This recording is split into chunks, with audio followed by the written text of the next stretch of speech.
중보기도는 여러 가지 면에서 참 핵심입니다. 중보기도는 하나님과의 친밀함을 위해서도 필수입니다. 하나님 앞에 서서 나의 모든 의지를 내려놓고, 주님, 제가 여기 있습니다. 저는 주님이면 충분합니다. 주님, 다른 사람이 저를 알아주건 안 알아주건 저는 그게 중요하지 않습니다. 주님, 제가 여기서 하나님 앞에 서서 기도하는지 다른 사람이 아는 것, 그 저에게 아무런 관심도 없습니다. 주님, 저는 이 시간 주님의 의중에 있는 것을 알기 원합니다. 주님이 추구하는 것을 알기 원합니다. 그리고 그 주님의 뜻이 저에게 이루어질 수, 이 땅에 이루어질 수 있도록 제가 기도하기 원합니다. 주님의 의중이 있는 곳에 제가 같이 있기 원합니다. 이렇게 주님을 찾는 시간이거든요.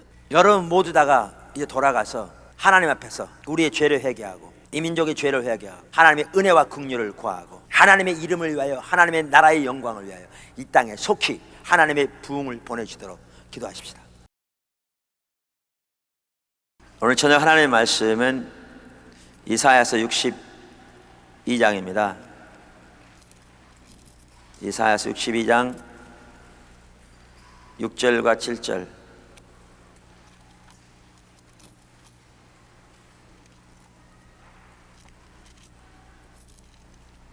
이사야서 62장 6절에서 7절입니다.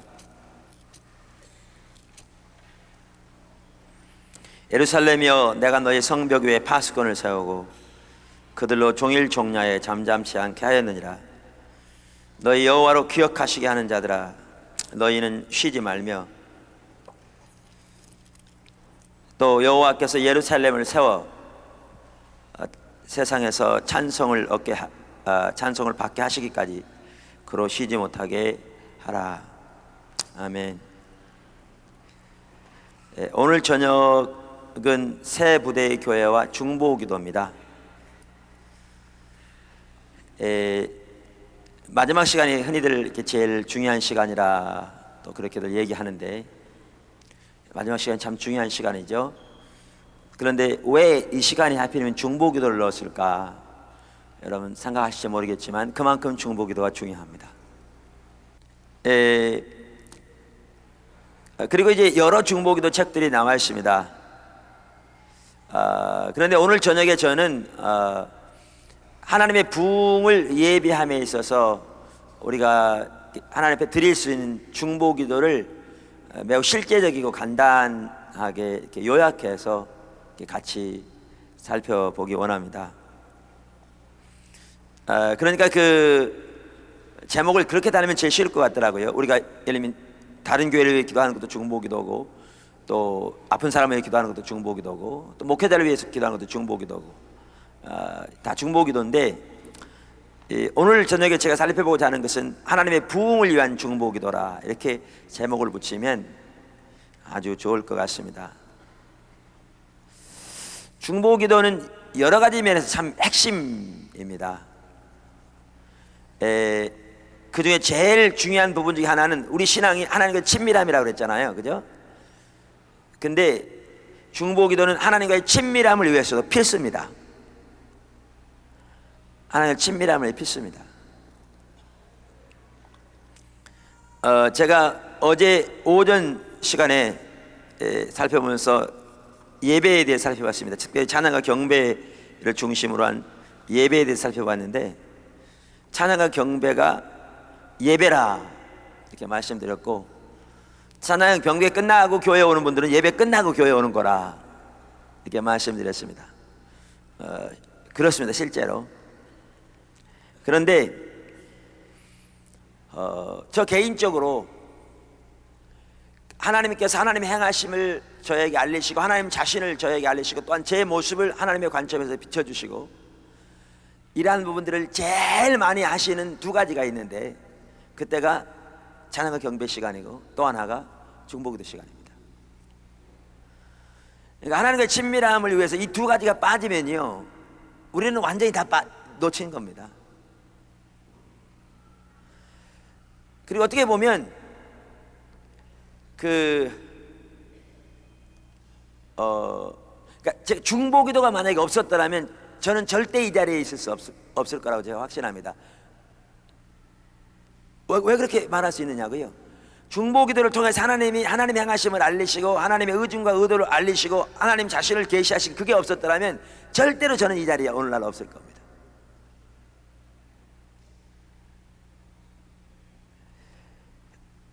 중보기도가 그리고 찬양과 경배가 하나님과 친밀함을 위해서 그토록 필수적인 이유가 있는 것 같더라고요. 조금 살펴보겠지만 왜 그런가 하면 찬양과 경배 그 다음에 중보기도 이 시간 둘 다 우리의 모든 의제, 우리의 생각, 우리의 목표 다 내려놓고요, 그 시간에는 우리의 모든 마음과 뜻을 다 생각을 주님께 고정하여 주님의 마음과 주님의 얼굴과 주님의 의중을 구하여 서는 시간이거든요. 둘 다.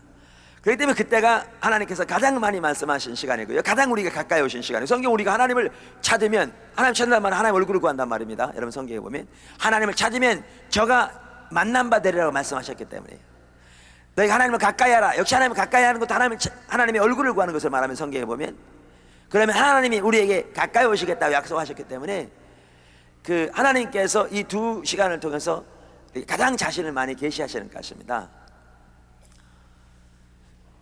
그러니까 이제 중보기도 시간에 그런 것 같아요. 하나님 앞에 서서 나의 모든 의제를 내려놓고 주님, 제가 여기 있습니다. 저는 주님이면 충분합니다. 주님, 다른 사람이 저를 알아주건 안 알아주건 저는 그게 중요하지 않습니다. 주님, 제가 여기서 하나님 앞에 서서 기도하는지 다른 사람이 아는 것, 그 저에게 아무런 관심도 없습니다. 주님, 저는 이 시간 주님의 의중에 있는 것을 알기 원합니다. 주님이 추구하는 것을 알기 원합니다. 그리고 그 주님의 뜻이 저에게 이 땅에 이루어질 수 있도록 제가 기도하기 원합니다. 주님의 의중이 있는 곳에 제가 같이 있기 원합니다. 이렇게 주님을 찾는 시간이거든요. 그게 중보기도거든요. 그렇게 함으로써 주님께서 우리에게 그 주님 자신을 놀라웠게 계시하신 것 같습니다. 또한 중보기도가 이렇게 중요한 이유 중에 하나가 뭐냐 하면요, 하나님께서 어떤 분이 그러시더라고요. 그분들 교회 회복에 대해서 아마 얘기했는데, It's a great work. 그것은 대단히 위대한 큰 일이다. 그러면서 a great cost, 큰 대가가 따른다. A great conflict, 거기에 큰 싸움이 있다. 여러분 이사야서 하반부 42장부터 66장까지 보면 하나님의 백성 회복에 대해서 예언되어 있거든요. 가장 먼저는 그러니까 이스라엘 백성들이 바벨론 돌아온 것이 가장 먼저였고요, 그 다음에는 예수님을 통해서 하나님의 교회가 세워진 게 이루어지는 거였고요, 그 다음에 이사야 하반부에 나오는 그대로 하나님의 부흥의 시기마다 하나님의 백성들이 회복되었고요, 특별히 말세의 주말에 하나님께서 놀라우게 하나님의 교회를 회복시키실 것을 말씀하고 있거든요. 근데 그것은 참으로 놀라운 하나님의 역사거든요. 예배가 회복되어진다. 교회 가운데 하나님의 말씀, 복음, 하나님의 기준이 회복되어져서 성도들이 주님을 알고 주님을 사랑함으로 그들 속에 세상 사랑이 깨뜨려지고 자기 생각이 내려지고 하나님의 주권이 세워지고, 그러면서 가정과 교회 가운데 하나님의 진정한 통치가 세워져서 하나님의 생명이 흐르고 하나님의 보호막이 함께 하시고 하나님의 은혜가 흐르는 대단히 놀라운 일입니다.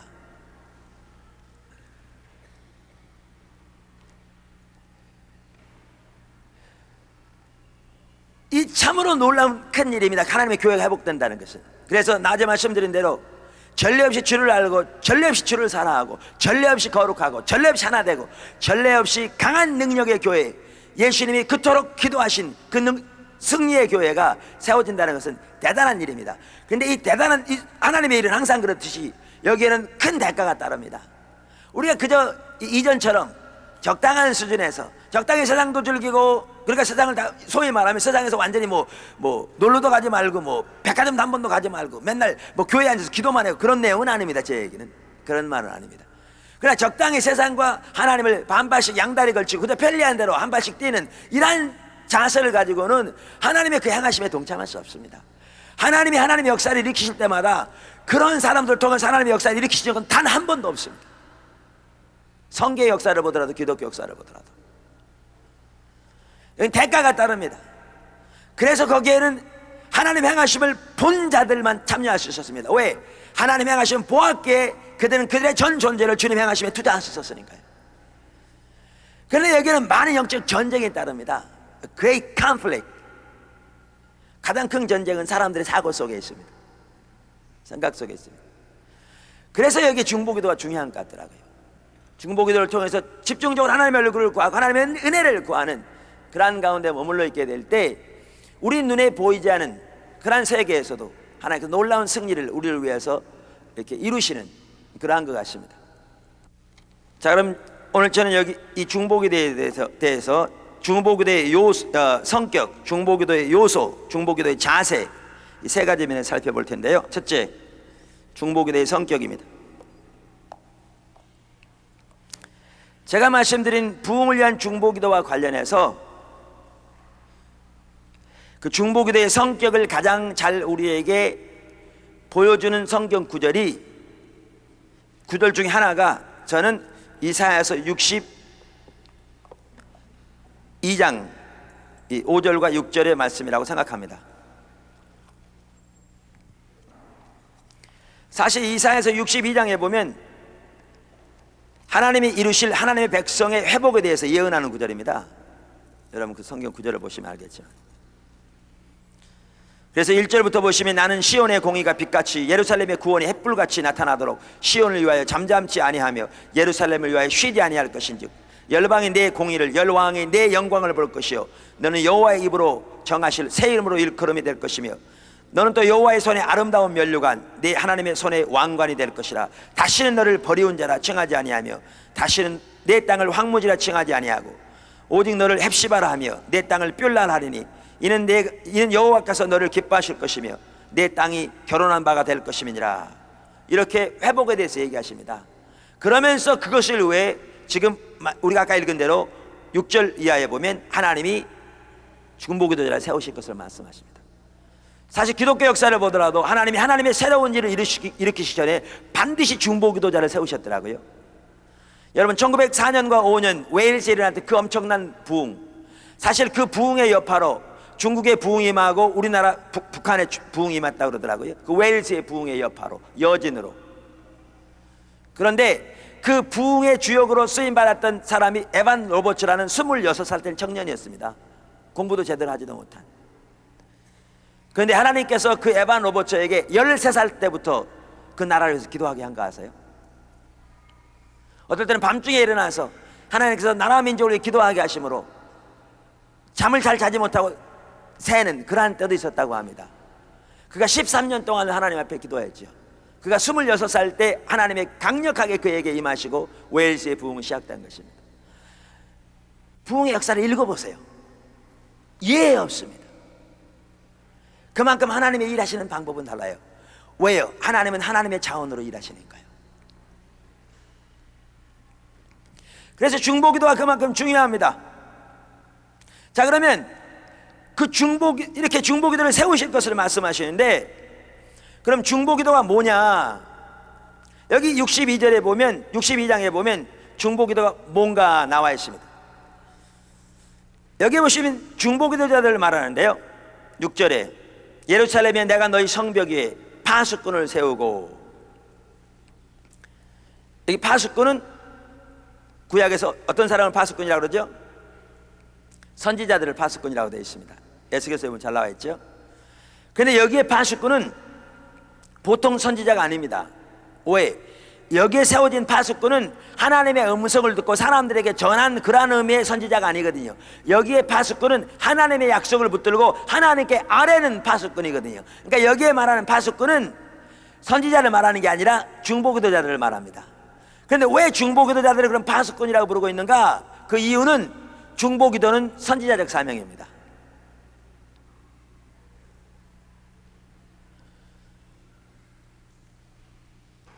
그래서 우리나라에도 왔던 그 샌디 제이콥스만 하더라도 그분이 그러니까 제일 처음에 쓴 두 권의 책이 하나는 중보기도에 대한 거고 하나는 예언에 대한 겁니다.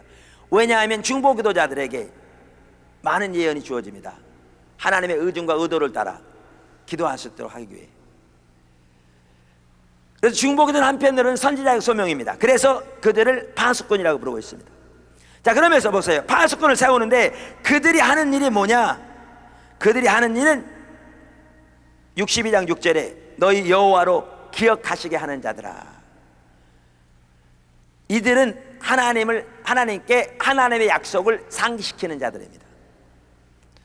그러면서 7절에 보면 그렇게 하나님께 하나님의 약속을 상기시킴으로써 하나님으로 하여금 하나님께서 예루살렘을 세워 세상에서 찬송을 받게 하시기까지 하나님으로 하여금 쉬지 못하게 하라.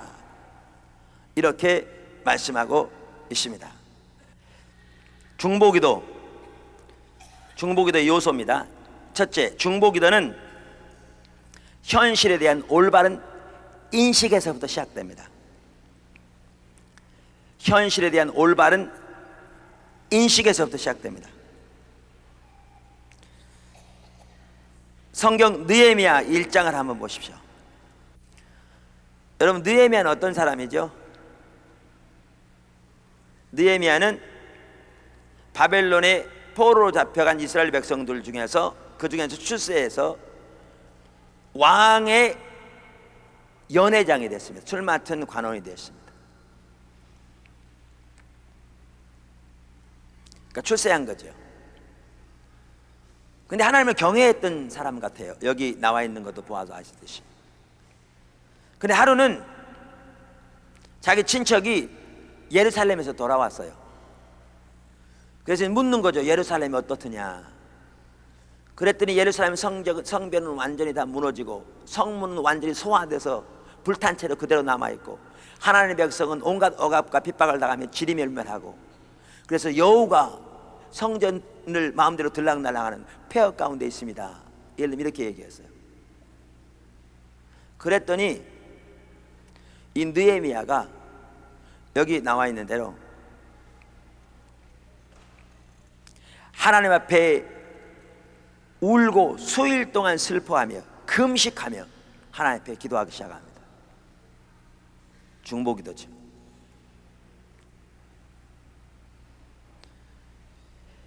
이 중보기도는 이처럼 현실에 대한 인식에서 시작됩니다. 두 번째, 중보기도는 자신과 교회, 더욱더 나아가 민족의 죄를 하나님 앞에서 회개하는 기도입니다. 중보기도의 가장 중요한 요소 중에 하나는 회개입니다. 자기의 죄를 회개하고, 자기 가족의 죄를 회개하고, 전 교회의 죄를 회개하고, 민족 전체의 죄를 회개하는 것입니다. 왜냐하면 우리가 오늘날 이러한 상태에 빠지게 된 것은 바로 우리의 죄 때문이기 때문입니다. 사실 다니엘의 경우도 느헤미야의 경우도 마찬가지더라고요. 이렇게 회개하잖아요. 다니엘의 경우는 똑같아요. 다니엘의 기도도 그렇습니다. 그 성경에 나오는 중보기도들이 그런 것 같더라고요. 다니엘서 9장 3절 이하에 보면 이렇게 나와 있어요.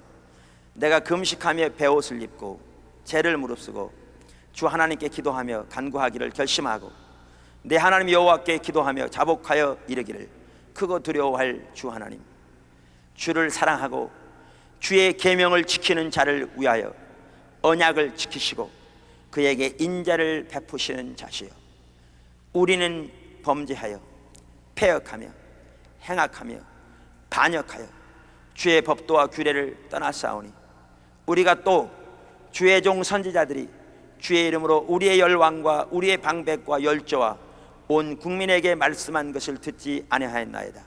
주여, 공의는 주께로 돌아가고 수욕은 우리 얼굴로 돌아오미 오늘날과 같아서 유다 사람과 예루살렘 거민들과 이스라엘이 가까운 데 있는 자나 먼 데 있는 자가 다 주께서 쫓아보내신 각국에서 수욕을 입었사오니 이는 그들이 주께 범죄하였음이니이다. 주여, 수욕이 우리에게 돌아오고 우리의 열왕과 우리의 방백과 열조에게 돌아온 것은 우리가 주께 범죄하였음이니다마는 주 우리 하나님께는 긍휼과 사유하심이 있사오니 이는 우리가 패역하였음이오며 우리 하나님 여호와의 목소리를 청종치 아니하며 여호와께서 그 종 선지자들에게 부탁하여 우리 앞에 세우신 율법을 행치 아니하였음이니이다. 회개하는 겁니다. 느헤미야도 그랬고 다니엘도 그랬고. 근데 여기 참 중요한 게 있는 것 같아요. 다니엘이건 느헤미야건 하나님 저들의 죄를 용서해 주세요 이렇게 하지 않았어요. 우리의 죄를 용서해 주세요. 나와 내 아비의 집을 용서해 주셨어요. 세 번째, 중보기도는 하나님의 긍휼하심에 의지하여 드리는 기도입니다. 그런 것 같아요. 우리가 하나님 앞에서 우리의 죄를 회개하는데요, 거기서 머물면 우리는 파괴적인 자성이 될 수 있습니다. 그런데 하나님의 사람들은 거기서 머물지 않았더라고요. 처음에는 저희들도 잘 몰랐어요. 사실 중보기도요 배워서 한 건 아니었어요. 제가 여러 해 전에 미국에 있는 어느 그 지역에 있었던 중부 지역에 있었던 세미나를 참석했는데요, 하나님께서 그날 중보기도의 기름을 부어주신대요. 기다리래요.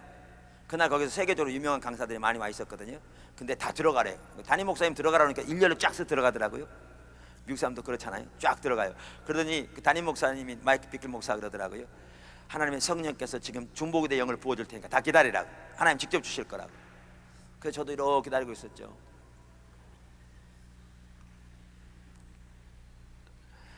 그랬더니 갑자기 그 전에 이렇게 세계를 위해서 기도를 많이 했거든요. 근데 어느 날 정신 차리고 보니까 세계가 되게 넓더라고요. 그리고 내가 뭐라고 세계를 왜 기도해? 참 웃기는 얘기잖아요.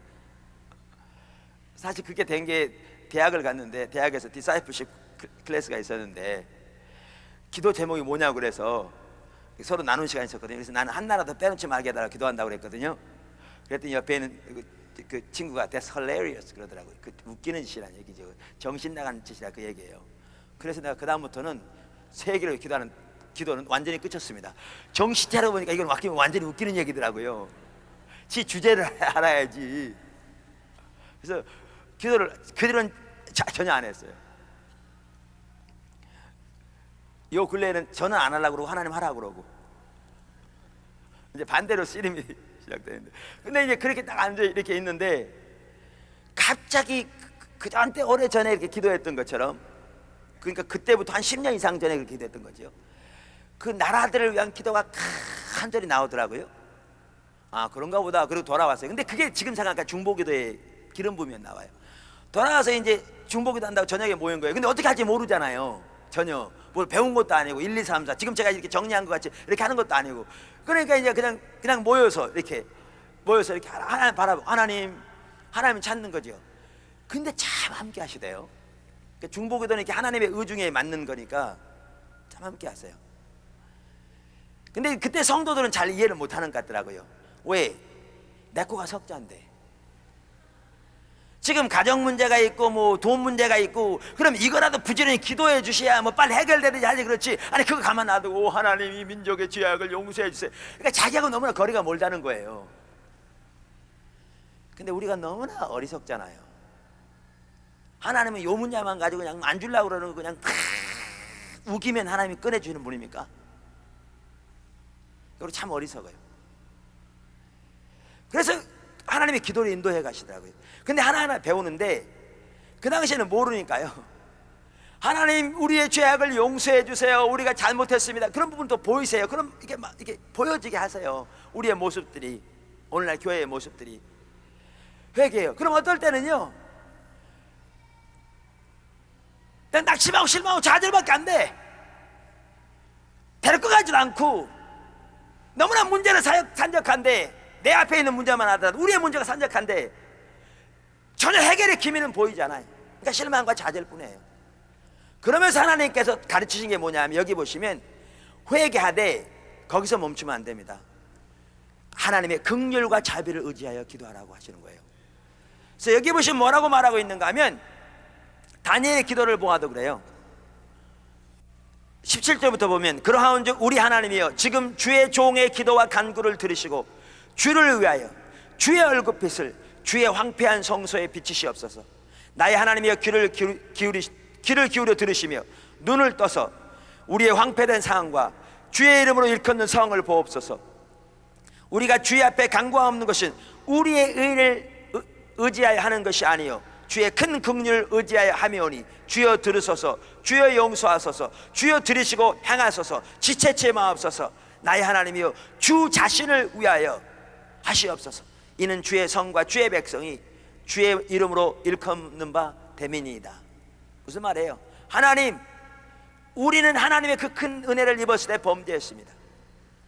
주님의 십자가의 공로와 그 능력으로 우리가 구원받았을 때 우리는 세상을 쫓고 임의로 쫓고, 그러니까 임의로 행하고 우리 마음속에 세상이 가득하며 교회 가운데도 너무너무나 세상이 가득하고 우리가 하나님의 법도를 따라 행하지 않습니다. 우리가 욕심 가운데 행합니다. 서로 시기하고 질투하고 서로 원망하고 서로 경쟁하고 상대방을 비방하고 상대방을 비방하고 상대방을 빼앗아오기 때문에 서로 싸웁니다. 하나님 우리 가운데 하나님의 실제를 거쳤습니다. 우리가 죄를 이기지 못합니다. 세상을 이기지 못합니다. 목회자의 가정이 파괴되고 있습니다.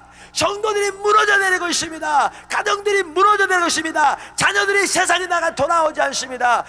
교회 중직들의 가정 자녀들이 세상을 떠나 세상으로 향하고 있습니다. 교회를 떠나가고 있습니다. 교회의 문이 태의 문이 닫혔습니다. 교회가 마이너스 성장하고 있습니다. 예수 믿는 사람들이 사슬로 넘어가고 있습니다. 하나님이 조롱을 당하고 있습니다. 우리가 범죄하였습니다.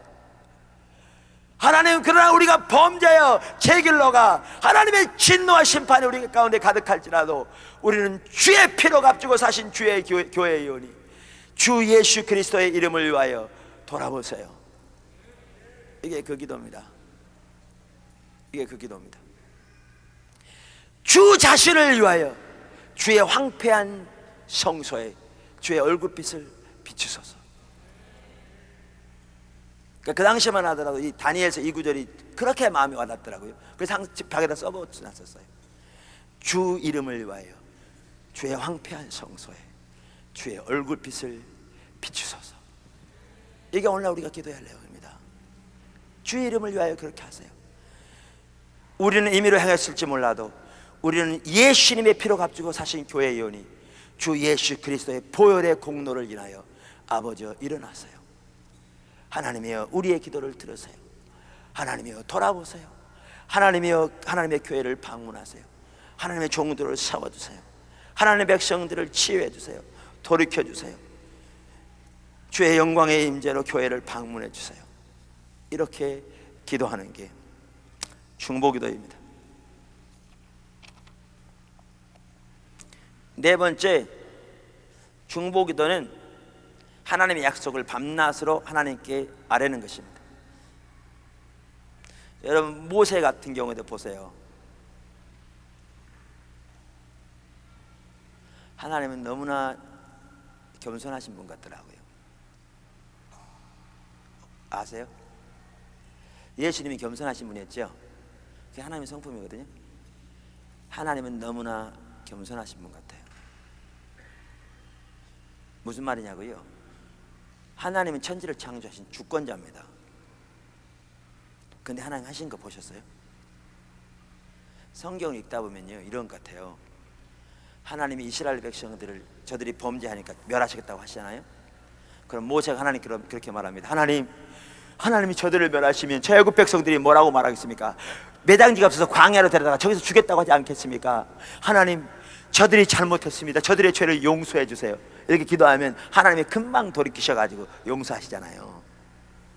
우리가 어떤 잘못 보면 뭐가 오냐면 하나님 바로 따신 분 같아.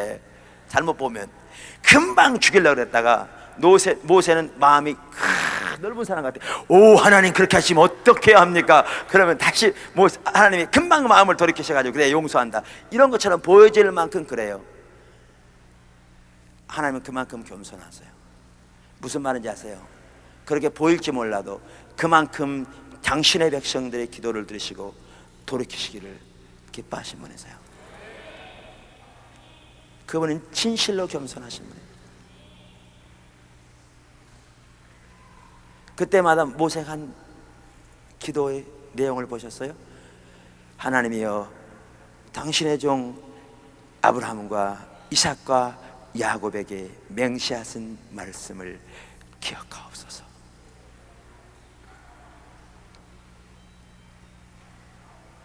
하나님은 저와 여러분과 같은 우리와 같은 그야말로 미물과 같은, 여러분은 몰라도 저는 그렇습니다. 우리와 같은 자들의 기도를 들으사 진노를 돌이키시기를 기뻐하신 분이세요.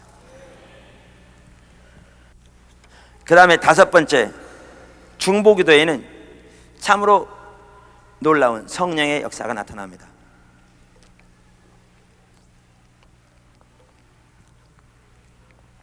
그 성령의 은사 중에 중보기도라는 건 없습니다. 그런데 어느 성령의 은사 못지않게 중보기도는 성령의 나타나심입니다. 그때 하나님께서 가장 많이 자신을 계시하시고요, 하나님의 임재로 채우시고요, 하나님의 의중을 알리시는 것입니다.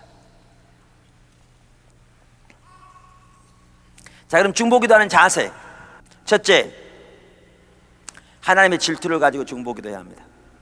제가 그렇게 표현하기가 좀 그런데 중보기도와 하나님의 질투, 이게 참 밀접한 관계가 있더라고요. 저와 여러분이 간절히 구해야 할 것 중에 하나가 하나님의 질투라고 저는 믿습니다. 하나님의 질투가 그럼 뭐냐? 하나님도 질투하시냐? 성경에 하나님은 질투라 이름하는 질투하신 하나님이라고 그랬어요.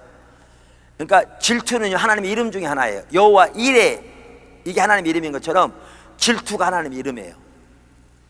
근데 세상적인 인간적인 질투는 죄 중에 큰 죄입니다. 그럼 하나님이 죄를 지으신 분입니까? 아닙니다. 성경이 말하는 하나님의 질투는 죄가 아니고요, 하나님의 질투란 하나님에게 속한 소중한 것들을 지키시고 보호하시고 이루시는 하나님의 열심입니다.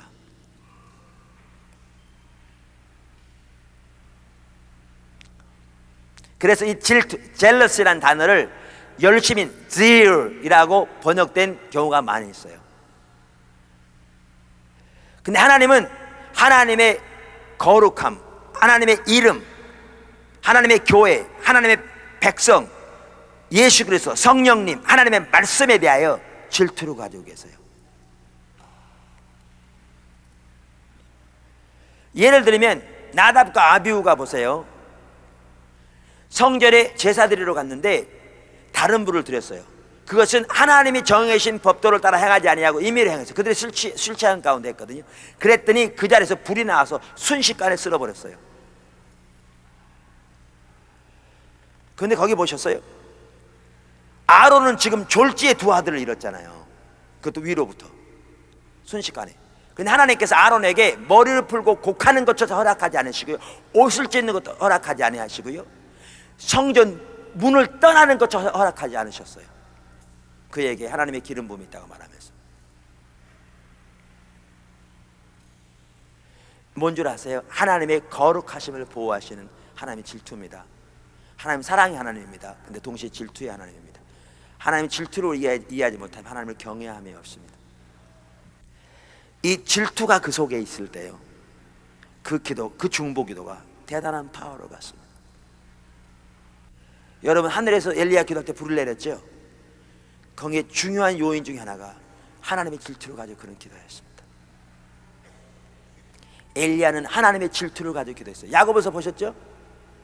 엘리야는 우리가 성정이 같은 사람이라도 저가 기도하니 비가 오지 않기를 기도하면 하나님이 3년 반 동안 비를 내리시지 않고 다시 비가 오기를 기도하니 하나님 비를 주셨다고 그랬잖아요. 근데 그 질투를 가지고 기도한 겁니다. 어디에 질투가 나와 있느냐고요? 여러분, 엘리야가 왜 비가 오지 않기를 위해서 기도했는가 생각해 보세요.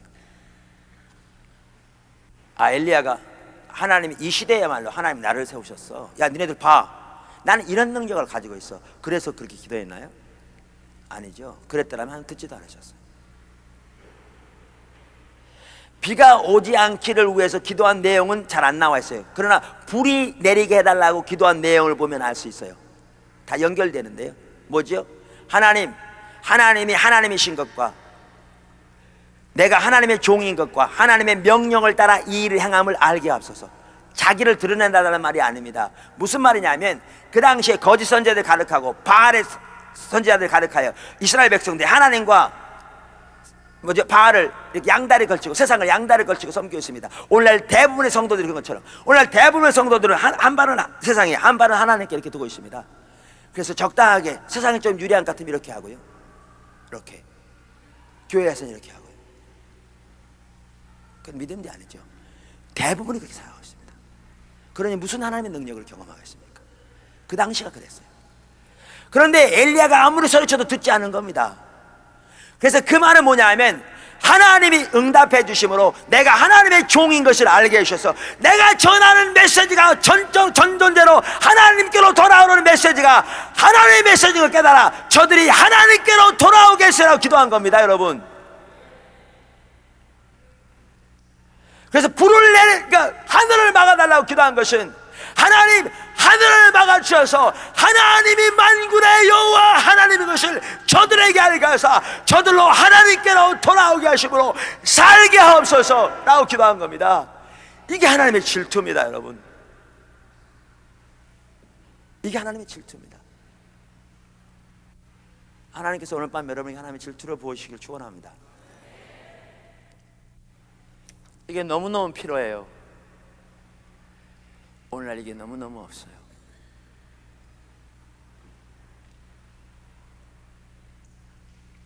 그래서 우리는 담임 목사님뿐만 아니라 부목사님, 전사님들까지 우리는 너무나 많은 경우에 사역이 우리의 삶의 수단이 되어버렸어요. 사역이 우리의 삶의 수단이 되어지면 그쳐야 합니다. 사역 그만둬야 합니다. 사역은 삶의 수단이 아닙니다. 하나님은 우리 아버지로서 우리 머리카락까지 세신 받으셨다고 하셨습니다.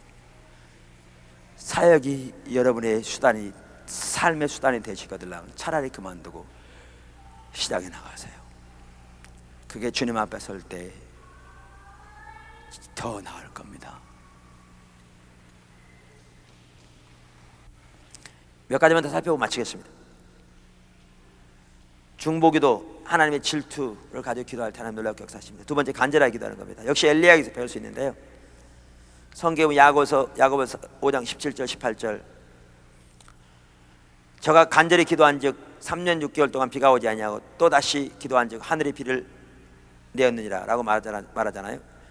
비를 오지 않기 위해서 기도한 그 기록은 구약에 없어요. 근데 비를 오게 할 때를 보면 알 수 있어요. 어떻게 기도했죠? 머리를 무릎 사이에 넣고 간절히 기도했어요. 이게 해산하는 모습이래요. 그 당시 여인들의, 어떤 분이 의하면 해산하는 기도죠. 간절한 기도입니다.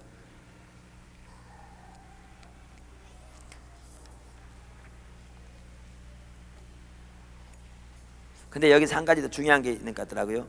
그게 뭐냐 하면 빗소리를 들으면 더 기도해야 돼요. 하늘에서 불을 내려달라고 기도했더니 불이 내려서 이제 그 처단했잖아요, 그죠? 850명. 그랬더니 아합에게 뭐래요? 빨리 돌아가서 빗소리가 들립니다. 근데 이 빗소리는 보통 사람이 듣는 빗소리 아니에요? 아니죠. 엘리야만 들었으니까.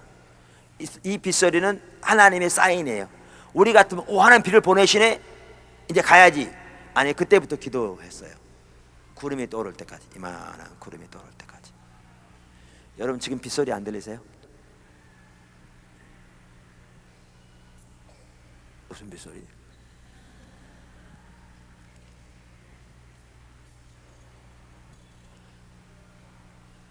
한 번은요, 제가 이 근처 살 텐데 밤중에 개들이 막 짖더라고요. 그래서 잠을 깼어요. 그래서 왜 그런 생각이 나는지 모르겠어요. 전혀 제가 잠 깨고 그 이전에도 그 이후에도 한 번도 그런 생각 해본 적 없어요. 눈에 환상은 보이지 않는데 예수님이 저에게 다가오시더라고요. 그러면 제가 누워있는데 제 밑으로 손을 쑥 넣어요. 근데 그 밑에가 우리나라 지도가 있어요, 이렇게. 근데 이쪽 구석하고 이쪽 구석을 잡고 흔드시더라고요. 근데 그렇게 흔드는 순간에 제 등이 흔들리는 거 있죠? 무슨 말인지 모르시구나. 그때가 언제냐면 지진이 일어났을 때예요. 우리나라 상당히 큰 지진이 일어났을 때. 그러니까 개들이 시끄러워서, 그 개들은 먼저 안다면서요. 그래가지고 개들이 시끄럽게 잠을 깼는데, 근데 왜 그렇게 생각했는지 모르는데 그렇게 했는데 그 딱 흔드는 그 찰나에, 정확하게 그 찰나에 지진이 일어나서 실제로 제 등이 흔들리는 거예요. 그러면서 무슨 생각이 드느냐면 하나님이 이 나라도 흔드실 거다. 히브리서 12장. 흔들리면 이미 시작되었다고 저는 확신합니다.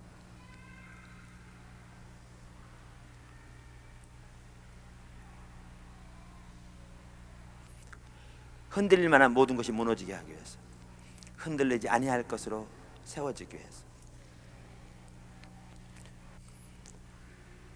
하나님께서 지금 움직이고 계신 사인을 보이시고 계십니다. 여러분들이 하나님 앞에서 기다리시면 여러분 스스로 사인을 받으셨을 겁니다. 그러면 지금은 기도할 때입니다. 하나님의 능력, 하나님의 부흥이 이 땅에 임해 주시도록. 세 번째, 믿음으로 간구해야 합니다. 하나님 백성들이 기도를 들으시더라고요. 네 번째, 그렇게 하면 하나님께서 우리의 기도를 응답하십니다. 제가 여기 그 책에 나오는 그 덩컨 캠벨 목사님이 그 헤브라디스 부흥의 20세기에 있었던 놀라운 주역으로 쓰임 받았는데, 그 헤브라디스 그 열도 부흥에 대해서 이렇게 쓴 그 부분을 제가 한번 읽어볼게요. 그때 사실 보세요.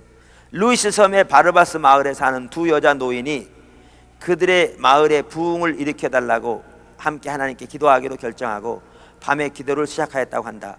밤마다 그들은 하나님 앞에서 중보기도를 하였다. 몇 달 후 그들은 알지 못하였지만 몇 명의 경건한 청년들이 그 마을의 반대편에서 부흥을 위한 기도를 하기 위해 밤마다 모이기 시작하였다. 노인들이 기도를 시작하자 하나님께서는 그들에게 유명한 덩컨 캠벨 목사가 그들을 인도하기 위해 바르바스 마을에 올 것이라고 가르쳐 주었다. 대부분 중보기도할 때 하나님 많이 가르쳐 주십니다. 행하실 일들을 알리십니다. 이에 1949년 12월에 덩컨 캠벨은 마침내 1년의 부흥 집회를 인도하기 위해 헤브라디스 열도에 도착하게 되었다. 여러 날 밤 집회가 있은 후에 하나님의 무서운 임재가 그 마을에 임하게 되었으며 이에 죄에 대한 통의 자복이 일어나게 되었다. 그리하여 그곳으로부터 부흥이 마을에서 마을로 확산되었으며 전 공동체들이 변화될 때까지 1949년에서 1953년까지 부흥이 계속해서 일어났다. 집에 있다가 갑자기 성령님이 강한 의식의 지적을 받고 강한 죄의 지적을 받고 꼬꾸라져 하나님 앞으로 나오게 된 사람들이 한둘이 아니었다. 어떤 이들은 길을 가다가 성령에 감동되어 그 자리에서 무릎을 꿇고 기도한 자들도 있었다는 것이다. 어느 날 밤에는 많은 이들이 경찰서 밖에서 모여 기도하는 바람에 경찰 간부들이 내무장관과 덩컨 캠벨 목사를 불러야만 했을 때도 있었다는 것이다. 이에 술집들이 영업이 안 돼 문을 닫았으며 버스들이 군중들을 집회 장소로 나르기 위해 섬 각지에서 속속 도착하였다고 한다. 때로는 집회가 새벽 2, 3시까지 계속되었으며 주일 아침 예배 신자가 4~5명밖에 참석하지 않던 교회들이 매주 차고 넘쳤다고 한다. 이에 여러 지역에서 기도회가 마을 생활의 중심이 되었다는 것이다. 부흥은 하나님께부터 오는 것이다. 그러나 인간이 알 수 있는 범위 안에서는 하나님께서 두 할머니를 합심하여 기도하도록 인도하심으로써 부흥이 시작되었다고 말할 수도 있을 것이다. 저는 우리나라의 부흥이 가깝다고 생각합니다. 여러분 믿으세요. 하나님이 여러 사인들을 보이십니다. 저는 멀지 않았다고 생각합니다. 여러분 모두 다가 이제 돌아가서 하나님 앞에서 우리의 죄를 회개하고 이 민족의 죄를 회개하고 하나님의 은혜와 긍휼을 구하고 하나님의 이름을 위하여 하나님의 나라의 영광을 위하여 이 땅에 속히 하나님의 부흥을 보내주도록 기도하십시다. 여기 몇 명이 될지 모르지만 한 500명 가까운 숫자가 모인 것 같은데 500은 좀 넘을지 모르겠어요. 하여튼 그럴 것 같은데 우리들이 지금부터 중보기도 하는 것을 우리의 삶의 가장 우선적인 것으로 여길 만큼 하나님 앞에 집중적으로 간절히 이 나라의 부흥이 속히 임하기를 기도한다면 머지않은 장래에 하나님이 약속하신 빗소리가 들리는 그 부흥은 올 줄로 믿습니다.